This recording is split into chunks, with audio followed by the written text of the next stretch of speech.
What's up, y'all? I hope y'all good.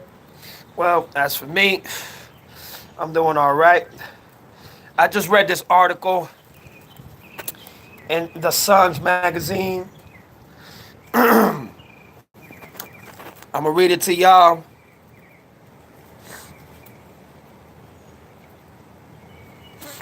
It talks about the Cointelpro and the CIA. It's a new book that is coming out. It probably came out already. As I read, I will find out. You understand what I'm saying? But it says was orchestrated by CIA in explosive new book. Written in drugs as weapons against U.S., which is the United States, author John Potash claimed Tupac was killed for politicizing street gangs and politicizing what they like to call thug life and what it was doing to the streets and the community. Actually, you know what I'm saying? Like doing something that was against the law, doing something that didn't seem likely or well appreciated by the Cointelpro and the CIA. But let me keep reading you the story. It goes, the rap star was fatally wounded and died 6 days after being shot 4 times on the Las Vegas Strip in September 7th, 1996. Tupac Shakur was age 25 when he died in the hospital, being shot in the Los Angeles casino on September 7th, 1996 again. The rapper was murdered 6 months before the notorious B.I.G. after the two were involved in the East Coast and West Coast beef rivalry. That's what they want you to think. That's not the real reason the CIA and Cointelpro orchestrated, the attempted assassination of Tupac. And a lot of people don't know this. Everybody thinks that Tupac was, attempted to be assassinated twice. No, Tupac was attempted to be assassinated more than 5 or 6 times. Oh, you already know, sir. Much love and much respect. You understand what I'm saying? I only spit the truth, just like Tassini, just like Tanique, just like Isini, just like Late Legend. All we want to do, man, is just put out the truth. You understand what I'm saying? That's all we want to do. We want to put out the truth so people can see. We're not out here trying to progress or try to obtain anything of a Tupac's legacy. It's not what it's about. We are a fan. We love Tupac. We love who Tupac was. So we here just keeping it 100. But let me go ahead and keep reading, y'all. It says, the car which Tupac Shakur was traveling in the night he was shot and killed has recently been up for sale. That car's been up for sale. Been up for sale. It's not like they just put that shit on the fucking auction just to sell that shit. That shit been in the motherfucking auction bidding bids. So let's not take that out the way. And they knew the perfect way to do it is to remodel the car, take out the doors, make sure that nothing that will exonerate or even have any type of evidence and proof was shown. Purchase the car itself. Here we go. The 25-year-old death sparkled a wave of conspiracies and theories, including that he's still alive in Cuba after faking his own death. Why would they write all this for? For what? If it's such a lie, why would they put or they implement this in every book or in every storyline or in every fucking message that is being put out there about Pop? Here we go. 9 allegations in a new book point the fingers of blame at the law enforcement, claiming the murders were set up by the CIA. Writing in drugs are weapons against us. Author John Potash claimed Tupac, whose mother, Afeni, was a Black Panther activist, was politicizing black street gangs. So basically just saying that they were giving and they were being bad role models.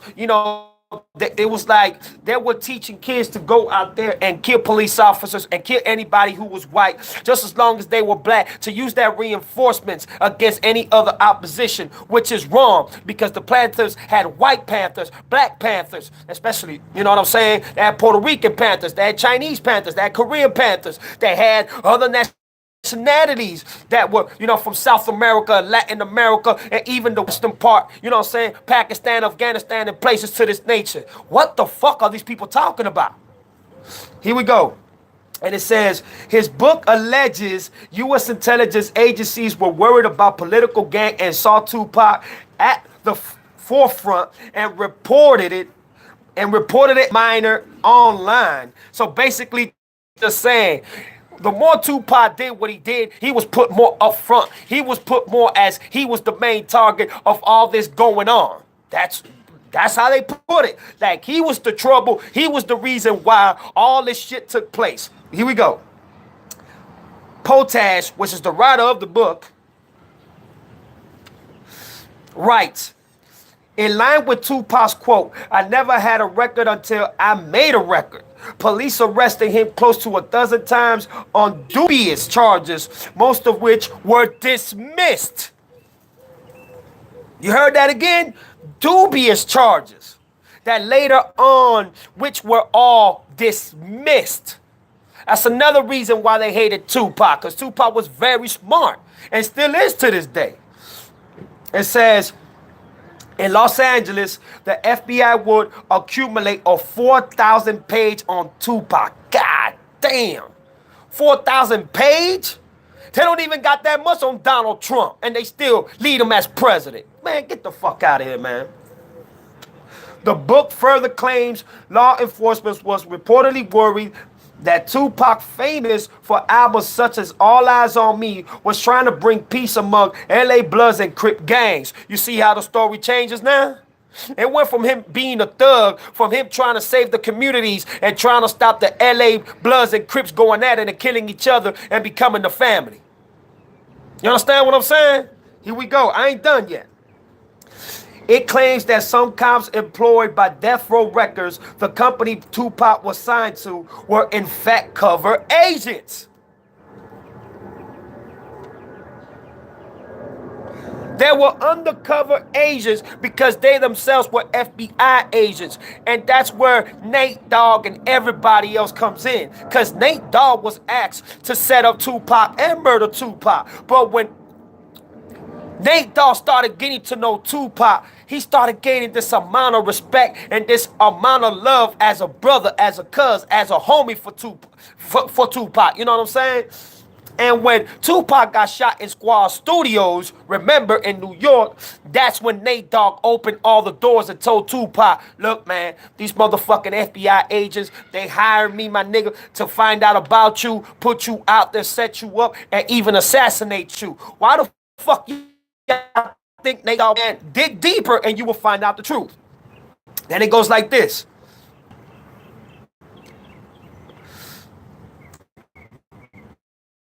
The controversial book claims the CIA also targeted others, left-wing musicians, including Kurt Cobain, John Lennon, and Jimi Hendrix. Facts. All of it is facts. And I always talk about Kurt Cobain, and I talk about Jimi Hendrix as well, just like John Lennon. I've been talking about John Lennon for the past 2 days. And if y'all don't believe me, I'll just show y'all pictures that I'm reading this shit for real. This ain't no joke. I'm reading this for real, y'all. This is real, bruh. This is real, bruh. This is real, bruh. This is real. This ain't no fake. This ain't no making up stories. This is real. Here we go. The musician's murder led to a range of conspiracy theories, including one that he faked his own death and now resides in Cuba. Gets better. Tupac and Death Row Records boss Suge Knight were reportedly affiliated with LA gang, the Bloods. So fucking what? Let's look at the police. Let's look at the police. Let's look at the police. They're the biggest gang in the world. Why we ain't talking about them? Why we talk about the corruption, the conspiracies, and all the fuckery and the corruption that they have done for almost a 2,000-year period? So why we don't talk about the police conspiracies and theories and all the corruption they have done? Why can't we talk about that?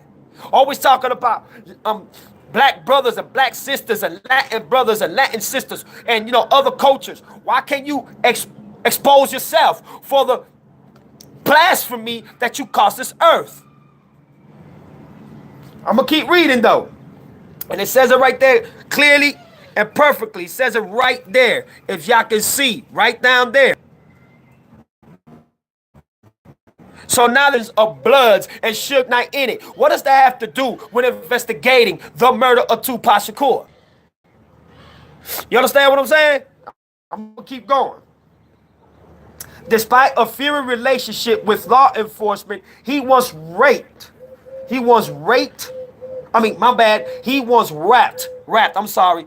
He once rapped in famous tracks. Only God can judge me. It's my own kind doing all the killing here. You see that? Let me say this again. That's what Cointelpro wanted. That's why he said, and only God can judge me. It's my own kind doing all the killing here. I can't hide.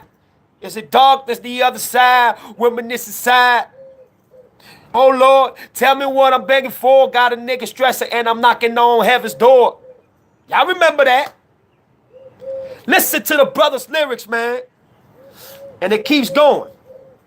It says, former Los Angeles Greg Kading, is spelled Kading, Kading, who investigated the murders and detailed his explanation in book Murder Rap, claims Pac was murdered by Compton Crip gang members Orlando Baby Loom Anderson. That's a fucking lie.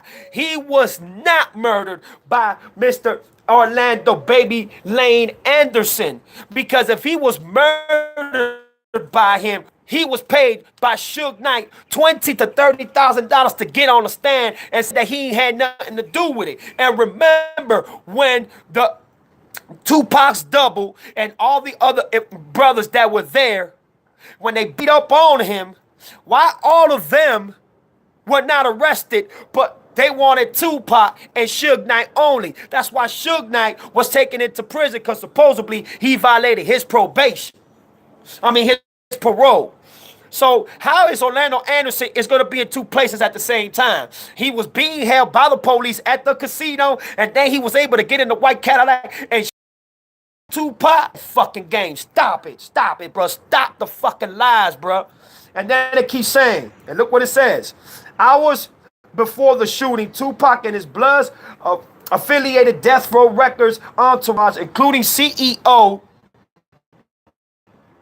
Suge Knight, were captured in CCTV attacking Anderson in the MGM Grand after watching a Mike Tyson fight. That fight was fixed. That fight was orchestrated, not only by Pac, not only by Tyson, but also the fighter that Mike Tyson fought. All right, my brother, hit me up later, man. Right now, I'm doing something very important, man. I'm talking about Cointelpro, and I'm also talking about the C.i.a. It's something to listen to for real, man. Something to really kick up and listen to. But it doesn't stop there. Look what it says. Anderson in the MGM Grand after watching a Mike Tyson fight. This is where it gets kind of very suspicious, and this is when things start to open up and wide. Tupac faked his death. Check this out. Detective Kadeen had claimed that months before Sheen P. Diddy Combs offered $1 million to the Crip gang members, Dwayne Keith, which is Keefy D, David Anderson's uncle, to kill Pac and Knight. Not one, but kill two. Tupac picture with notorious rap manager Suge Knight, who ran the hugely controversial Death Row Record music label. When he was killed, Tupac was at the forefront of feud with the East Coast and West Coast beef that was heated and also, represented by Biggie Smalls. So basically, they're blaming them. They started this, they orchestrated this because of their rap music. All this happened to them, and no cop, no CIA, no LAPD had nothing to do with it. Fuck you. Y'all had everything to do with it. You see, that is Orlando Anderson, y'all. That is the one that they jumped in the casino. So how the hell, if he's being held up by the police in the casino, he's going to jump into a white Cadillac and know where the fuck these boys are headed to and shoot them? It's just, no, bro, no. Look at this. Ex-LA cop Greg Kadeen claims Orlando Baby Anderson shot Pac. In May 1998, Anderson was shot dead after a dispute at a garage. Who shot him? Who killed him? It wasn't no nigga from the hood. Why he hasn't been brought to justice? Because it wasn't no nigga from the hood. It was a man that wears a motherfucking LAPD suit and a motherfucking badge that did that to him. Get y'all facts straight, man. It says, this picture is believed to be the last one taken of Tupac before he was murdered in Las Vegas with C.i.a. Knights alongside driving the car. First of all, that's not Tupac. Look at the real Tupac and look at this Tupac. That's a double, my friend. There's no keys in the ignition. There is no tattoo in his neck. And it just keeps on going and going and going. His jaw is too fat. Tupac had a skinny jaw. Tupac had a skinny head. Tupac ain't had no big cheekbones. And if you look at this picture, it contradicts exactly what they saying. That is not Pac there, gentlemen. That's not Pac. Here we go. This is Keefe D, supposedly the one that Puff Daddy paid $1 million or was going to pay $1 million to take out Tupac and Biggie. You understand? This is Orlando Anderson's uncle, Keefe D, which is Dwayne Smith. And it says, Greg Kadeen claimed Anderson was the nephew of Dwayne Keefe D, who Puff Daddy, offered to pay $1 million for the killing. Now, this is where it also gets fucking kind of crazy. Here we go. As retaliation, Kadeen's theory alleges Knight then hired Blood gang members Wardall, Poochie, Foes to kill the notorious B.I.G. 6 months later on March 9th, 1997. Then it states, Combs has previously shot down Kadeen's claims, telling LA Weekly they were pure fiction and completely ridiculous. Really?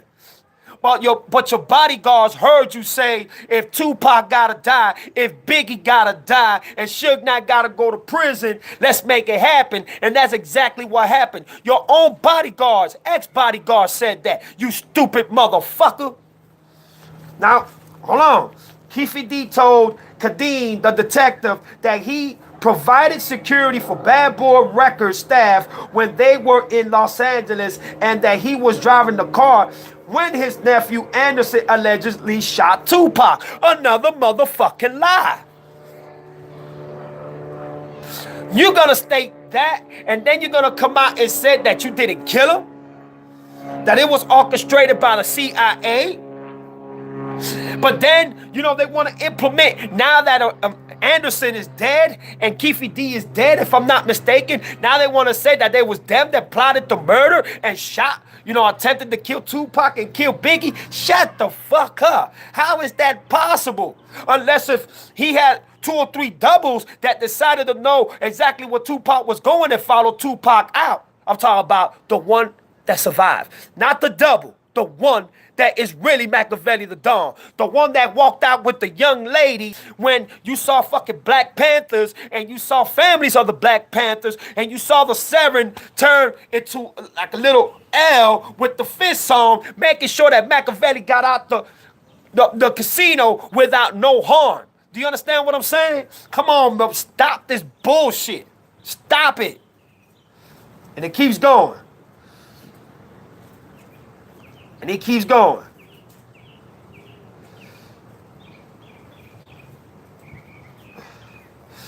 Hold on. Let me go ahead and get out of here for a minute. Hold on. Hold up. Now I'm going to give you a little reverse of what the LAPD and what the people are saying. This is the People's Story News, y'all. Look.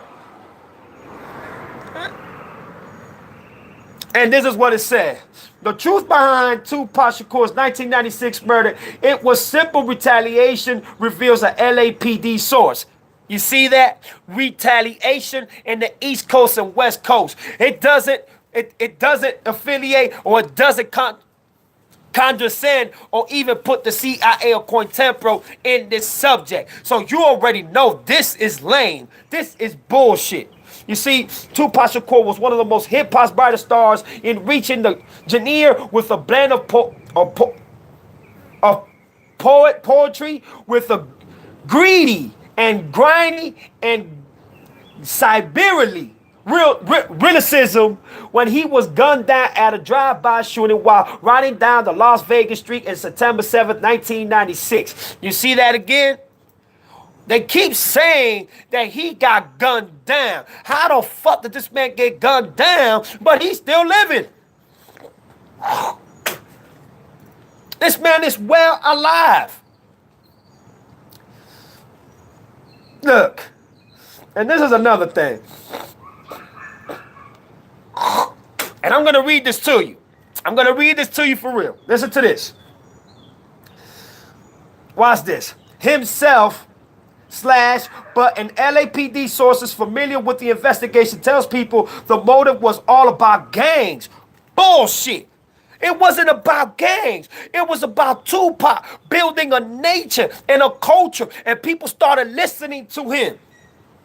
Now, Tupac had a whole nation with him, a whole world with him, and they started to listen to him about the corruption, the police, the Black Panthers, Cointelpro, the CIA, the FBI, so they had to shut him down. It wasn't because of gang affiliation, because when Tupac was in gang affiliation and he wasn't talking about the Illuminati, they praised him for that because he was making these motherfuckers money. Let's get that out the way. Stop it. And then it says, the rapper came off age on the rough streets of New York, Baltimore, and Northern California. But his fatal association with street gangs began when he signed to Knight's label, Death Row Records, in the fall of 1995. At the time, Shakur was serving 4.5 years in prison sentence after being convicted of sexual abuse to a 19-year-old fan. Number one, it wasn't even a sexual assault. It was touching the buttocks.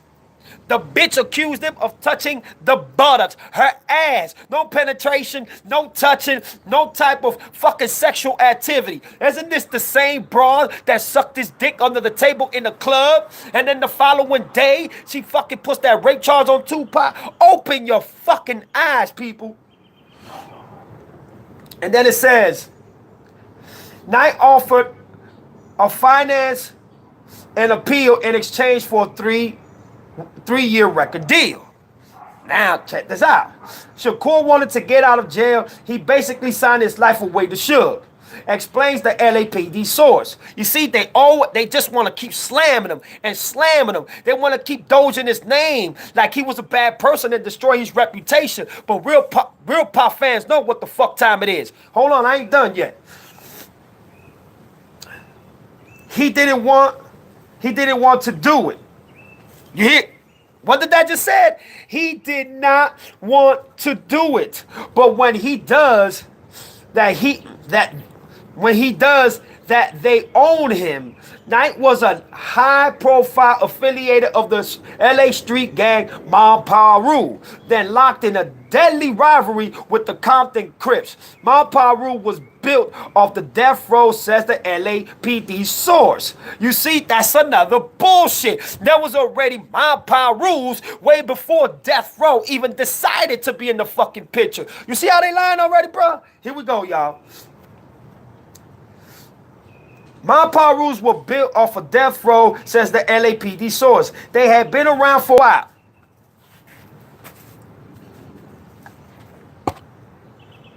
Case closed.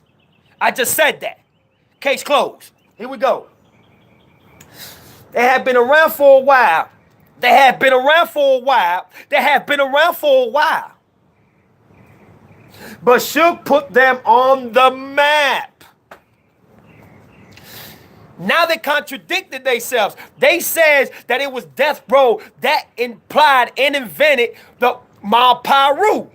But then he contradicts himself by saying they've been out there and around for a while, but it was Suge who put them on the map. They started making money and becoming big and bigger. By signing with Nice, Shakur immediately becomes enemies with the Crips. I don't know. How can that be when a lot of Crips had love for Tupac? And Tupac also, you know what I'm saying, went to Crip territory and talked to the Crips about what was going on in this world. You see what I'm trying to tell y'all, man? People be talking bullshit, dog. Oh, man, I hate it, bro. I hate it. And then it goes to say, on the day of his murder, Tupac was involved in a brawl with Crip members Orlando Anderson on the floor of the MGM Grand Casino. Okay, respectable. Now it says, earlier at a location mall, Anderson tried to steal a Death Row Records medallion from one of the Shakur's entourages. We already know all this. You see, I'm not going to keep on repeating you shit that we already know. But the part that really gets to me is when they say that it was Orlando Anderson with his uncle and everybody else that was in the white Cadillac, in the DeVille Cadillac, was able to catch up to Tupac and shoot Tupac when Orlando Anderson was being held up by the police. How is that possible? That is maybe one of the biggest lies, you know what I'm saying, when it comes to this case. They got no physical evidence of that. We got evidence that he was in the motherfucking casino. So how he's gonna be in two places at the same time? Unless if he had doubles like Tupac, that's the only way. And I don't think niggas were thinking like that. I don't think niggas at that time was thinking like Tupac getting doubles and all that types of shit. I don't think so. Then it says, my belief is that they both knew. He tells people the car were 2 or 3 feet apart when the shooting occurred. Tupac was the passenger and he would have been right up against him in an extremely well-lit part of town. Considering Shakur had survived a similar ambush in lobby of New York's New York's Quad Recording Studios in November 1994. It's possible he felt he would live and seek revenge, vendetta, and vintage outside of the purview of law enforcement. He plunged to life for 6 days before succumbing in his injuries. He survived. Okay. Along attempted to set up an interview with Knight over the course of his investigation, but he refused to speak. Why? Don't want to be a snitch. That's what Suge said. Don't want to be a snitch. Says Long. He never actually said that, but that would be my perception. His silence on the matter, not to mention his shadowy reputation. He's currently serving a prison term on unrelated charges. Unrelated charges? What charges? Because y'all don't got nothing on him on Tupac's, assassination attempts, and y'all don't got him on the Biggie murder. He was in prison when he was in Biggie, when Biggie got murdered. And there he go. He's still in prison, rotten, for 2 crimes that he did not commit. They know that Suge Knight know where Pac is at. That's why they holding my nigga so long. And then it says, some people thought Suge had Tupac killed because he was trying to leave Death Row and start his own label, says an LAPD source. That's almost common in the music industry. The artist wants to leave because they aren't being paid what they think they should have ought to be paid and feel like they are getting ripped off. But immediately after Tupac was shot in Los Angeles, the next day, there were murders all the way back in LA because the Compton Mob Power, which Suge Knight was a part of, knew that the Southside Compton Crips were involved. Now, the fuck, that's another lie. The Crips and Bloods started killing each other because that's what they were led to believe, that it was the East Coast and West Coast beef rivalry that led to Biggie's death and Tupac's fake, attempt assassinations. If the media and the news keeps on putting that over and over and over, you're going to start believing the fucking lie on top of what really happened. Long also believes that Knight was not involved. You see that? Do you see that? Do you see what I'm talking about? I'm gonna read this again. Put it right there for me. Thanks. I'm gonna read this again. Hold on. I'm gonna read this again. Long also believes that Knight was not involved, simply because he was also a victim. Shakur's body absorbed the bulk of bullets from the semi-automatic pistol. Knight was struck in the head by fragmentations. Look at the word they use, oh God.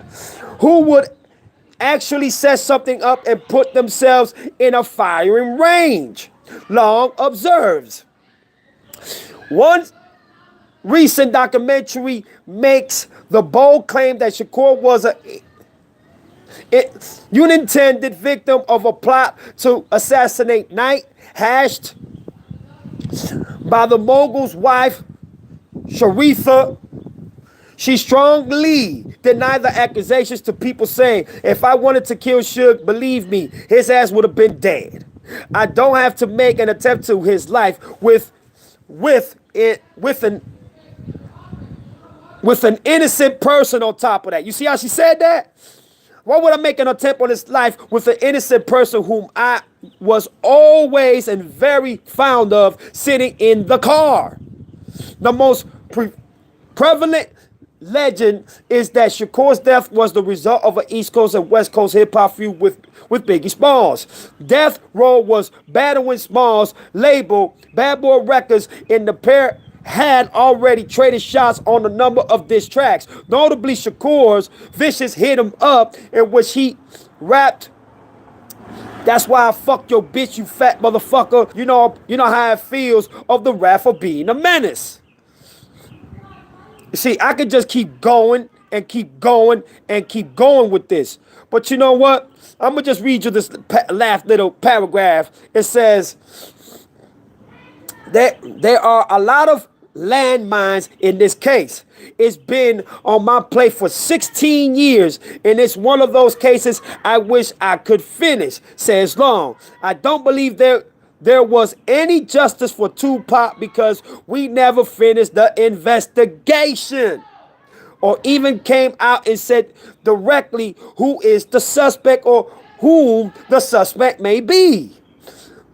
Without an arrest, we can't do that, and there can't be an arrest because he is dead. As the LAPD source says, sums up, it's not what you know, it's what you can prove. And what the fuck y'all proving? What the fuck have y'all proven? Y'all haven't proven shit. Y'all haven't proven nothing. Y'all haven't done nothing. So for all of you to say that this man is dead and that the law ain't had nothing to do with them, that's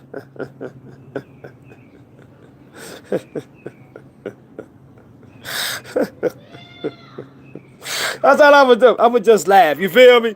I'm gonna just laugh because it's fucking ridiculous. It's fucking ridiculous. It's fucking ridiculous that people still think that Tupac is dead. I just read you the Sun's Times News and I read you the People's News. And it's the same bullshit, lame ass story. And then in the end, it's when they come and tell you, we can't solve the case. We haven't solved the case because we have no body. We have no murderer. We have no fucking intent to tell you who killed or who tried to kill Makaveli. But Biggie's mom, she deserves fucking justice. Why she hasn't gotten justice for what the fuck has happened? Why Puff Daddy hasn't been taken into custody and being taken $200 or $300 or $400 million from his bank account and be put in Miss Wallace's bank account? That is Biggie's money. I don't give a fuck who says what. I'm tired, man. I'm gonna just keep exposing these motherfucking phony ass people, man, talking all that shit. And then when you talk to them in person or you communicate with them, man, Pac was the greatest. Pac was legend. Oh, we're sorry. We know that it was LA related, but then we can't find the murderers. Man, get the fuck out of here. we know Cointelpro and the CIA and FBI and Janet Reno and sheriffs and captains and directors from departments to LA to New York to California. I don't give a fuck where you at, to Nevada. They all had something to do with the attempts assassinations of Tupac Shakur. What about them two dirty ass cops when they ran up on Tupac's shit and they tried to shoot Tupac, but Tupac was able to grab the gun that he had and he started busting. He hit one in the arm, in the leg, another one in the buttocks, another one in the hand. You understand what I'm saying? That man had it to survive. Went on a high-speed chase. Why they never brought this case up to attention? Why they never brought this case up high standards into the media? Because they knew that the officers were fucking wrong. So not to put the two officers out there, they just dismiss and drop the motherfucking case. Unbelievable, ain't it? But for everything else that they did to Tupac, they didn't drop the charges. They didn't dismiss the case. They said, dog, we got to charge this nigga with this. We got to charge this nigga with this, dog. Because if we keep allowing this man to talk the way he's talking, man, they're going to find out exactly what this man is talking about. And he's talking too damn much. Why you think Tupac say, I got a big mouth? That's my problem. I got a big mouth. You gave me a brain to think with. How the fuck you want me not to expose this shit? That's all I got to say about this matter, man. You know what? More people need to start reading, you know what I'm saying, how these little publicized, little magazines and news articles and journalists write Tupac's story and Biggie's story. They fucking flip the whole script. They don't even want to say one bit of the truth because they know their life will be on the line too. Here's your nigga Jaloso, man. I hope, man, y'all learned something today. I just want y'all to know, man, keep y'all head up. This Makaveli movement from November 16th to the 18th. Please be there. It's going to be in downtown Miami. Bring your family. Bring your friends. If you want to bring your own food, you want to bring a tent to cool off, you do whatever is necessary. We need as much people. We need all our Tupac fans and everybody that listens to Tupac, that listens to me, that listens to Isini, to Tanique, to David Antanola, to Hacker Production, to Sam and Gab, and so many others out there. We need y'all to spread the word for us. Get on the internet. Do a 2 or 3 minute video. You know what I'm saying? Announcing the Makaveli movement. It's called the Truth Marathon. Makaveli movement, the Truth Marathon. That's right, you know what I'm saying? Just keep pushing the issue. Keep telling people about this. It's time, and it's time to fucking do what we need to do. If you're not going to do this, please don't be a part of it. I got to let y'all go, man. I love y'all very much, man. Y'all already know what it is, man. Peace. This is your nigga Jaloso. Peace, man. Tupac movement, one nation.